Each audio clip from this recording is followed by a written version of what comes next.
Hello friends, good morning. Devbhoomi Education Uttarakhand में आप सभी का स्वागत है। आज की मुख्य अपडेट इस प्रकार से है। पहला है, राज्य के पुलिस आरक्षियों को पदोन्नति के अवसर प्रदान किए जाने के संबंध में एक यहाँ पे पत्र शासन का आया है, जिसमें उपयुक्त विषयक महानिरीक्षक कार्मिक उत्तराखंड देहरादून के पत्र संख्या दिनांक 31/8/2022 का संदर्भ ग्रहण करने का कष्ट करें, जिसके द्वारा माननीय मंत्रिमंडल के निर्णय के क्रम में सहायक उप निरीक्षक के स्थान पर अपर उप निरीक्षक एएसआई के पदों के सृजन के अग्रेतर कार्रवाई करने की अपेक्षा की गई है।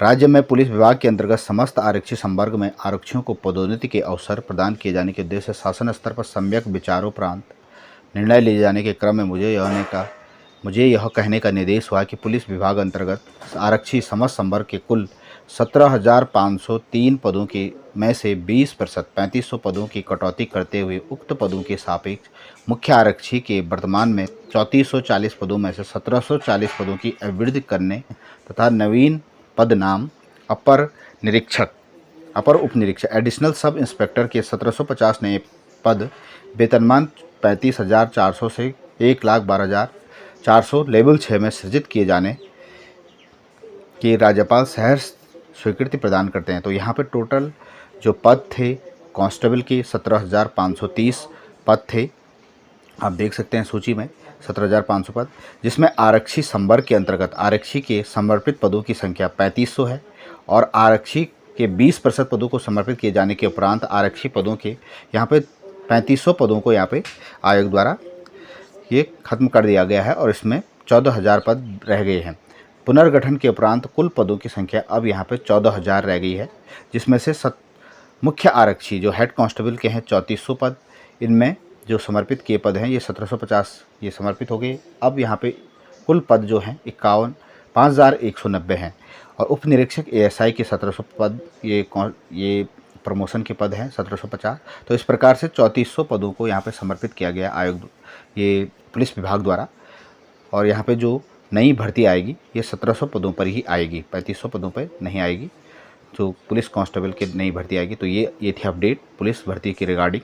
नेक्स्ट अपडेट है, यूके ट्रिपल एसएससी ने किया 247 का चयन, सूची जारी। मुख्य आरक्षी भर्ती आयोग ने पिछले साल 31 जुलाई को कराई थी परीक्षा। उत्तराखंड अधीनस्थ सेवा चयन आयोग ने मुख्य आरक्षी पुलिस दूरसंचार परीक्षा की भर्ती पूरी कर ली। शुक्रवार को 272 पदों के हिसाब से 247 युवाओं को सूची का चयन कर सूची विभाग को भेज दी गई है। पेपर लीक प्रकरण में भारी उथल पुथल के बावजूद भीतर आयोग ने ये भर्ती पूरी की है। साल भर में ये भर्ती पूरी की है। पुलिस कांस्टेबल भर्ती आयु सीमा में एक बार छूट फिर से दिया जाए। नेक्स्ट अपडेट है, शैक्षिक योग्यता के आधार पर होगी भर्ती, जल्द ही शासन की ओर से जारी किया जाएगा इस संबंध में आदेश। प्रदेश में अब जल्द ही महिला होमगार्ड के 330 पदों पर भर्ती प्रक्रिया पूरे होने की उम्मीद है। भर्ती को लेकर लिखित परीक्षा कराने को लेकर चल रहा असमंजस काफ़ी हद तक दूर हो चुका है। शासन स्तर पर निर्णय लिया जाएगा। अब भर्ती के लिए लिखित परीक्षा नहीं होगी, शारीरिक परीक्षा और शैक्षिक योग्यता के आधार पर होमगार्ड की जो भर्ती होगी। मुख्यमंत्री धामी की घोषणा के क्रम में होनी है 330 महिला होमगार्ड की भर्ती और अभी होमगार्ड विभाग में महिला होमगार्ड के 239 पद स्वीकृत हैं, 215 इसमें से तैनात हैं। प्रदेश में लगभग 6500 होमगार्ड विभिन्न सरकारी कार्यालयों में पुलिस के कार्यों में सहयोग दे रहे हैं। इनमें पुरुष व महिला होमगार्ड दोनों ही शामिल है। मुख्यमंत्री पुष्कर सिंह धामी ने दिसंबर में हुई दैनिक परेड में महिला होमगार्ड की भर्ती की घोषणा की थी। तो यहाँ पे जो होमगार्ड की भर्ती आएगी ये शैक्षिक योग्यता के आधार पर होगी। महिला होमगार्ड की भर्ती 330 पदों पर 2026 तक हरिद्वार ऋषिकेश गंगा कॉरिडोर का निर्माण पूरा होगा। मुख्यमंत्री पुष्कर सिंह धामी ने अधिकारियों को हरिद्वार ऋषिकेश गंगा कॉरिडोर का प्रस्ताव कैबिनेट की बैठक में लाने के लिए निर्देश दिए। उन्होंने कहा कि सरकार इस योजना का अक्टूबर 2026 तक पूरा करेगी। सचिवालय में राज्य के विभिन्न शहरों में नई टाउनशिप विकसित करने के संबंध में बैठक ले रही थी। इस बैठक में उन्होंने 8 नए शहर को विकसित करने के निर्देश दिए हैं और मैदानी क्षेत्रों में 5 और पर्वतीय क्षेत्रों में 3 टाउनशिप विकसित होंगे। चमोली जिले को राष्ट्रीय स्तर पर स्कॉच सिल्वर अवार्ड दिया गया। राष्ट्रीय ग्रामीण आजीविका मिशन NRLM के तहत आजीविका समर्थन के बेहतरीन कार्य के लिए चमोली जिले को राष्ट्रीय स्तर पर स्कॉच सिल्वर अवार्ड दिया गया। स्कॉच सिल्वर अवार्ड जिले में विभिन्न जगहों पर आजीविका संवर्धन के लिए किए गए कार्यों को कार्यों को लोगों को अच्छी आमदनी प्राप्त होती है। निर्णायक मंडल ने चमोली में भोजपत्र लेखन और लैंटना से फर्नीचर निर्माण, फल संरक्षण, लिंगोड़ा और तिमला का अचार, बद्री प्रसाद निर्माण आदि की सराहना की। तमिलनाडु के बाद प्रदेश में सबसे ज़्यादा महंगाई, राज्य की महंगाई 6.32% पहुंची। तमिलनाडु में यहाँ पर 6.41% महंगाई है।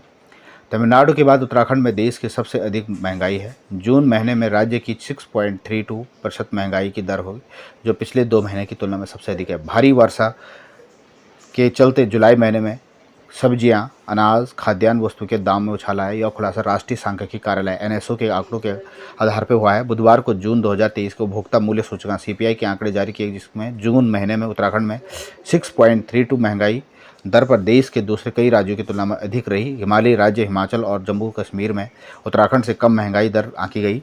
मई 2023 में उत्तराखंड की महंगाई दर 5.57 रही। अप्रैल महीने में 6.04 रही। दोनों महीनों की तुलना में जून में राज्य की महंगाई दर अधिक है जून से, तो उत्तराखंड की इन राज्यों से भी अधिक है महंगाई दर। यूपी की यहाँ पे 5.58 है, हिमाचल प्रदेश की 4.33 है, जम्मू कश्मीर की 2.84 है, जबकि यहाँ पे तमिलनाडु के 6.41 है, उत्तराखंड की 6.32 महंगाई दर है। 6% से अधिक महंगाई वाली दर यहाँ पे महंगाई वाले राज्य हैं तमिलनाडु, उत्तराखंड, बिहार और हरियाणा। तो ये थी महंगाई दर से रिलेटेड अपडेट। अगले अपडेट है प्रचलन में सिक्के। वित्त वर्ष 2022-23 के तक प्रचलन में सिक्कों की सबसे ज़्यादा हिस्सेदारी 5 रुपये की रही, वहीं सबसे कम 50 पैसे की रही। 1 रुपया 17.2% रहा। 2 रुपये की जो हिस्सेदारी रही है 23%, 5 रुपये की 32%, 10 रुपये की 19%, 20 पैसे की 20 रुपये की 5.6 रही 20 रुपये की। तो ये था फ्रेंड्स आज के अपडेट, कुछ करंट अफेयर की news. Thanks for watching video. जल्द मिलते हैं नई वीडियो में, तब तक के लिए नमस्कार। जो चैनल पर नए चैनल को सब्सक्राइब कीजिएगा, लाइक शेयर एंड सब्सक्राइब।